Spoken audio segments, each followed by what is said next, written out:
I have maybe like 2 or 3 questions. I'm a very logical, practical kind of guy. Good, because the laws of the universe are precise and accurate and unerring. So you and those laws will get along really well together. And I think that's where I trip. If that makes sense. So if you could, I don't know, clarify that a little bit. Sure. I think, I get in my way, basically. You know, especially when it comes to allowing, like I'm in and out of it. Like there are times where things just show up, like right now. And then there are times where I'm just like, what's going on? Well, as you make the association between what's going on vibrationally and what's happening, it's never a mystery. Is the secret to being, or the powerful tool to being, a deliberate creator. An effective creator is to have an association between how you're feeling and what's unfolding. Most people don't have any awareness of their creation until it manifests. And then they either like it or they don't, but they didn't have much control in it because it was created out of observation. But when you start caring about how you feel, so you're guiding your thoughts, then you start noticing, well, this good feeling thought led to this good feeling thought, led to this good feeling thought, led to this great idea, led to this inspired behavior, led to this result, cause and effect, cause and effect, cause and effect, cause and effect. This negative thought led to this negative thought, led to this negative thought. The thing about cause and effect that we would like to amplify here, most people don't say it. In fact, maybe nobody has ever said it before. Cause and effect. You get a negative vibration going on, and the effect will be a more negative and a more negative and a more negative and a more negative, because this is certain with the law of attraction. Momentum will ensue. So a negative thought will produce more and more and more and more and more negative momentum, just like a positive thought will cause more and more and more and more positive momentum. Yeah. So... Okay, well then I guess that would lead me to my next question. What was the satisfaction of the resolution in your last one? Sticking with a positive thought and going with that momentum. It's that easy. Yeah. I mean, in theory, it sounds very practical, but the application is different. We just wanted to explain to you that that's why it doesn't feel logical. The theory is logical because it's absolute. But your practice doesn't feel logical because you don't practice consistently. If you can be as consistent with your action as you are with your logic, then you'll have it. Fair enough.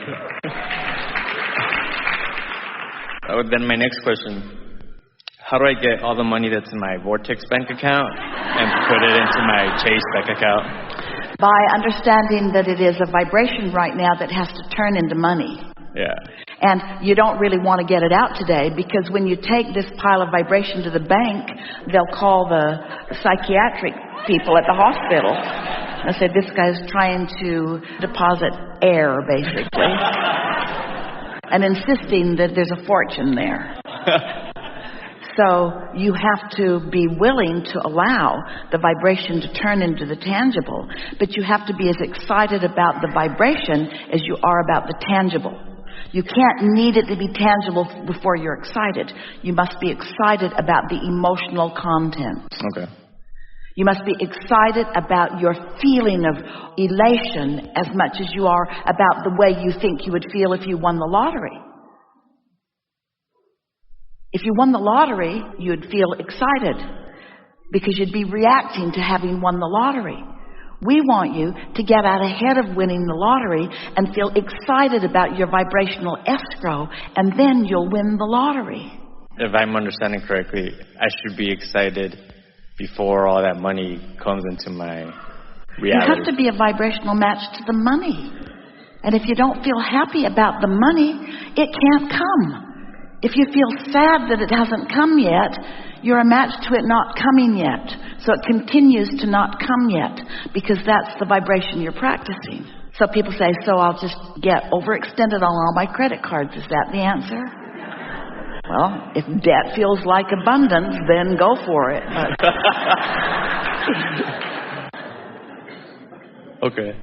My last question is, I just started a coffee business. I've been at it probably for like the last year, more or less, putting it together. I heard one of your recordings, and you said, well, the thing that stood out to me the most was, what's the next logical step? I feel stuck where I'm at in regards to my business, and I'm trying to figure out what the next logical step is. The first step is you have to get into alignment, but talk to us about where you're at. Okay. I sell coffee online. I already have a product. I have the website. I already have the operational side of it down. Is it good? Yes. The coffee? Yes. Honduran coffee. I don't know if you ever had that. And what's good about it? It's smooth, for starters. I like to drink coffee a lot, and that's what drove me into this. Like, coming to the business idea wasn't hard at all. It's been a very easy process. I hear a lot of people say, it's hard to start a business and this and that, and I'm just like, well, I didn't really struggle. We were visiting with someone one day who had a house for sale, been on the market a long time, and nobody was biting. And so we said, tell us about the house. And he said, well, we've been there for quite a while. We got it when our kids were little. Now we've outgrown it, and it's sort of getting dilapidated. And the yard doesn't look that good, and we're just ready for more space and more closets and a better lifestyle.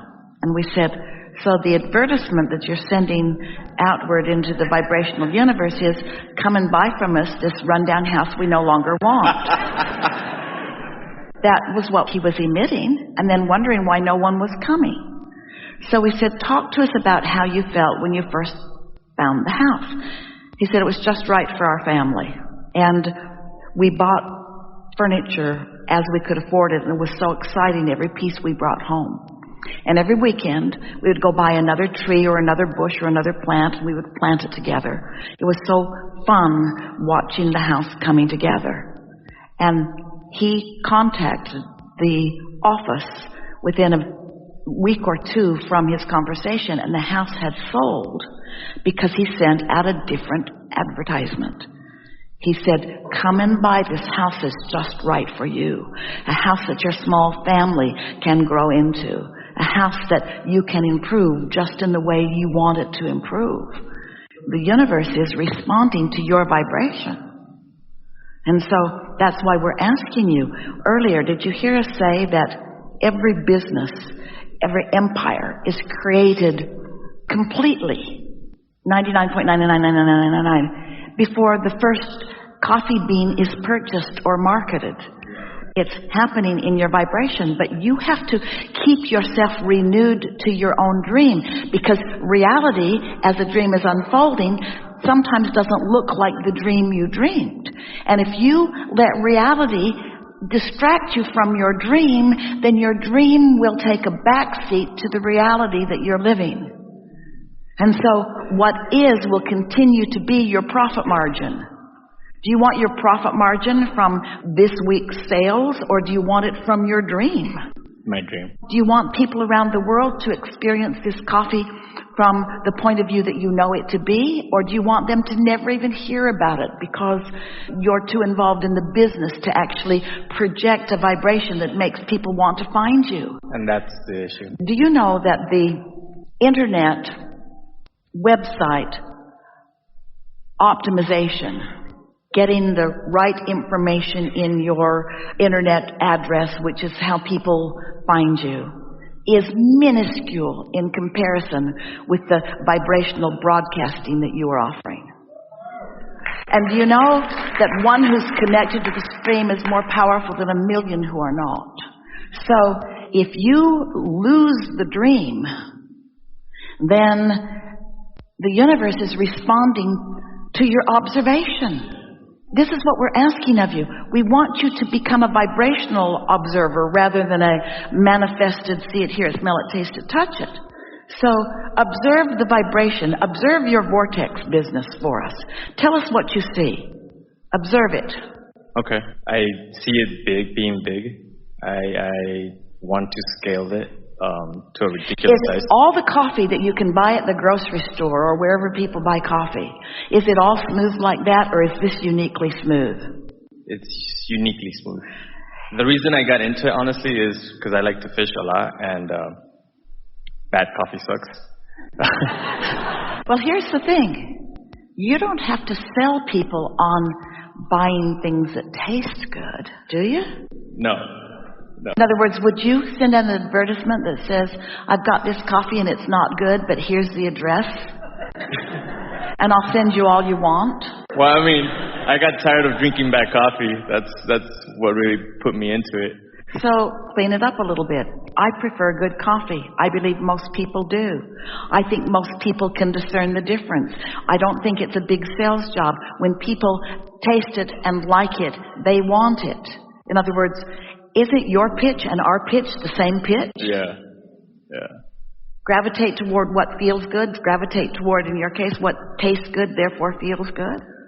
Is your business more than one way of looking at it? When you look at the product, is there any resistance? When you look at the current profit, is there resistance? Yes.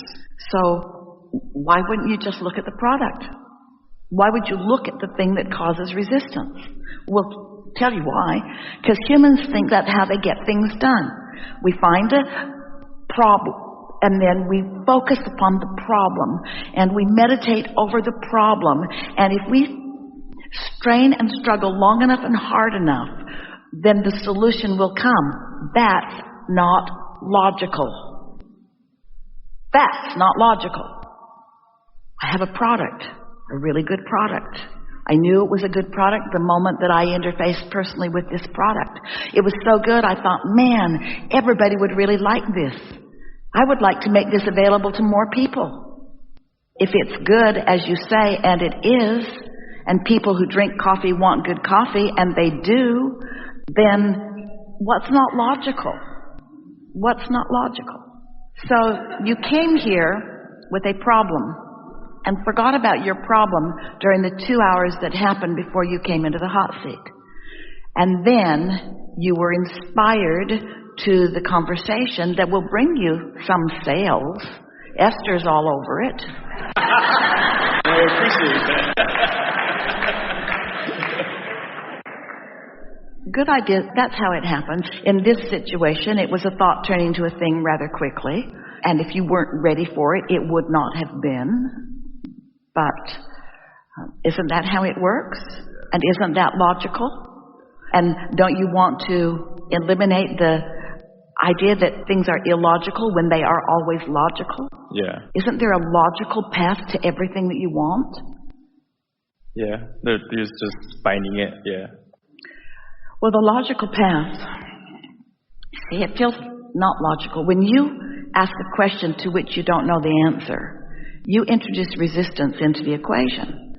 So when you say, how's it going to come, when's it going to come, where's it going to come from, who's going to be involved, since you don't have specific answers to those specific questions, then you introduce resistance to the equation. But when you talk about what you want and why you want it, I want a robust business. Why? Because it's fun to thrive, and because I am a born entrepreneur, and because I have a product that's really good, and because it uplifts me, and I know that it will uplift others, and because it was a really good idea, and because I felt drawn to it in a powerful way. That's what I want and why I want it. Hardly ever resistance there. That makes sense. How can I get a copy of this?